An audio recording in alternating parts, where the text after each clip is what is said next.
दी गई समीकरण निकायों का संगत अथवा असंगत के रूप में वर्गीकरण कीजिए।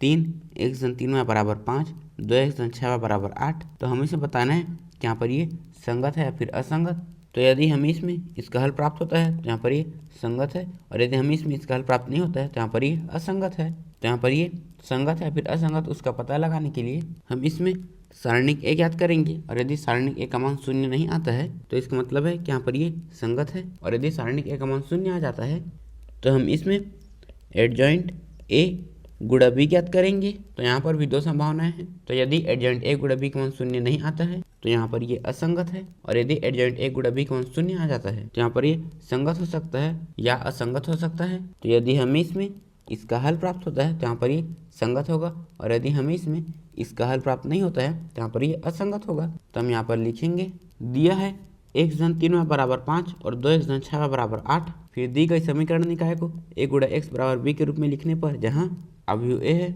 1 3 2 6, तो यहाँ पर आ जाएगा 1 3 2 6। फिर x है xy, तो यहाँ पर आ जाएगा xy। फिर b है 5 8, तो यहाँ पर आ जाएगा 5 8।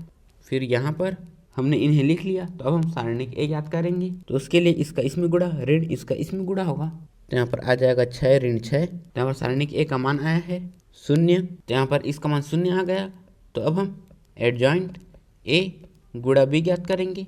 तो हम इसमें सबसे पहले एडजॉइंट ए ज्ञात करेंगे। तो यहाँ से एडजॉइंट ए बराबर अवयव का परिवर्त। तो हम इस अवयव में उपस्थित प्रत्येक अवयव का सहकरण ज्ञात करेंगे। तो यहाँ पर a11 हो जाएगा 6, a12 का मान ऋण 2 और a21 का मान ऋण 3 और a22 का मान 1। तो यहाँ से एडजॉइंट ए बराबर अब हम इस अवयव का परिवर्त ज्ञात करेंगे। तो यहाँ पर आ जाएगा अवयव। तो उसके लिए हम इसे इस तरह लिखेंगे। तो यहाँ पर आ जाएगा 6 ऋण 2, फिर इसे इस तरह, तो यहाँ पर ऋण 3 1। तो यहाँ पर हमने एडजॉइंट ए ज्ञात कर लिया।